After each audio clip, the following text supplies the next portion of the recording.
ఈ కార్యక్రమాన్ని మేము వచ్చినటువంటి వారి పెద్దల చేత వారి యొక్క భావాలను కొద్దిగా ప్రతి ఒక్కరు ఒక 5 నిమిషాలు లేక ఒక 8 నిమిషాలు ఇట్లా చెప్పుకుంటూ పోవాలి.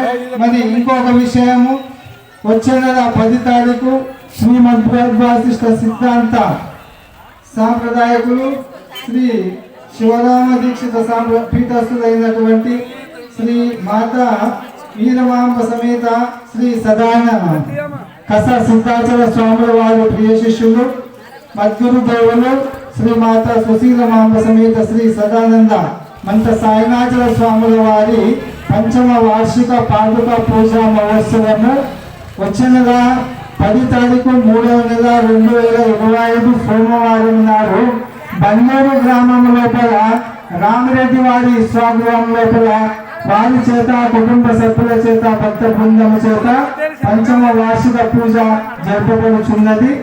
మరి ఇదే పూజా కార్యక్రమం లోపల శ్రీవారి ప్రియ శిష్యులైనటువంటి శ్రీ భావానంద రామరెడ్డి గారి యొక్క కుటుంబ సభ్యుల చేత మరి వారి భక్తుల చేత ఇదే కార్యక్రమం లోపల వారికి రజత కిరీట ధారణ మరియు తులాభార మహోత్సవ కార్యక్రమాన్ని పెట్టుకున్నారు.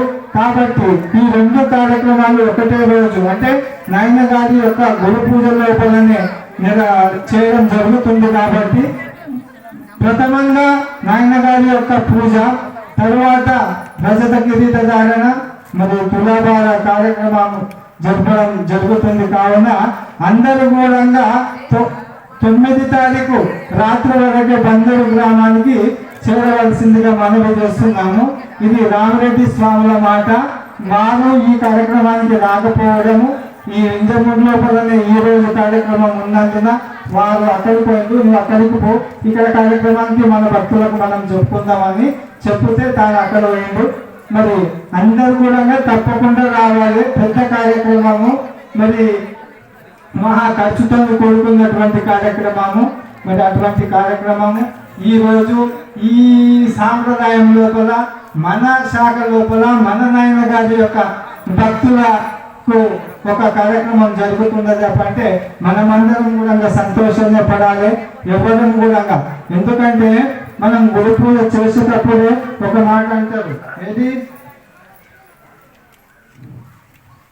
ధరించు గురు నాయక ఆభరణముల్ కరుణించు ముని నాయక ధరించవయ్యా సుందరమై కాంతిచే మురయోచునున్నటి దివ్యాంబరములు ధరించు గురు నాయక ఆభరణము కరుణించు ముని నాయక. అయితే నేను మన నాయన గారి యొక్క ప్రథమంగానే ప్రథమంగా కాదు, ప్రథమంగా ఎప్పుడు అయిపోయింది తులాభార కార్యక్రమము. ఇది ద్వితీయ కార్యక్రమం. ప్రథమ కార్యక్రమం ఎప్పుడని మళ్ళా సంశయం వస్తుంది. ప్రథమ కార్యక్రమము ఇక్కడనే మన రాములన్న యొక్క మన్మని యొక్క తులాభారము నాయన గారి పేరు మీదే అయింది కనుక ఇది భావానంద రామరెడ్డి కార్యక్రమం, ఇది 2వ కార్యక్రమం. కాబట్టి మరి ఇటువంటి తులాభార కార్యక్రమాలు గురువునికి మనం ఎన్ని చేసినా తక్కువనే అని మనకు వెలివేసి రామబ్రహ్మంలో చెప్పిండు. ఆ గురువునికి మనం ఎన్ని ఇచ్చినా మరకత మాణిక వజ్ర కిరీటాలు ఎన్ని ఇచ్చినా అని కూడా ఆయనని ఎంత పొగిడినా అని కూడా తక్కువనే అని మనకు పెద్దలే చెప్పుకుంటూ వచ్చిండ్రు.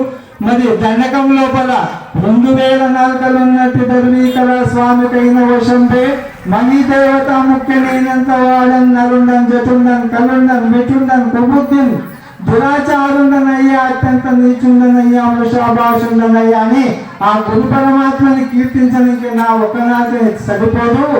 2000 నాలుకలు ఉన్నట్టి ధర్మీకర స్వామికి వశముగా అన్నటువంటి యొక్క వర్ణన నా చేత నేనెంత పొగుడుతా, నేనెంత ఆయనను కొలుస్తా అనే భావము మన పెద్దలు చెప్పిండ్రు. కాబట్టి అటువంటి భావం లోపల మనం చూసుకుంటే మరి ఈ రోజు నాయన గారి శిష్యునికి ఆ యొక్క భాగ్యము కలిగిందంటే మనమందరం కూడా సంతోషపడి ఆ కార్యక్రమానికి మనం అందరం తప్పకుండా రావాలని మనం చేసుకుంటున్నాం.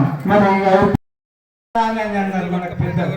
కనుక ఈ బ్రహ్మాండాన్ని యొక్క సృష్టిని, ఈ బ్రహ్మాండ సృష్టిని మనము గురువాక్యము ద్వారా మనము లేపి చూస్తే అప్పుడు ఉన్నటువంటి ఒక నిజము ఏది, నాకు మూలం ఎవరు, మూలము లేక నేను వచ్చినా, నా మూలం నుండి వచ్చినానా అనేటటువంటిది బోధపడుతుంది. కనుక ఈ సృష్టికి అంతటికి ఆధారమైనటువంటిది పరమాత్మ. ఆ పరమాత్మకు మూలం ఉన్నదా లేదా అని అన్నప్పుడు పరమాత్మకు మూలము లేదు. అందుకోసంకే మూలము లేని పరమాత్మ చేత మూలమయ్యి ఆ మూలము లేక తోచిన మూలం నుంచి ఈ అంత సృష్టి కూడా ఏర్పడుతూ ఉంటాయి. కాబట్టి లేని నాకు అందుకోసంకే బ్రహ్మనిన మీననిన బ్రహ్మకు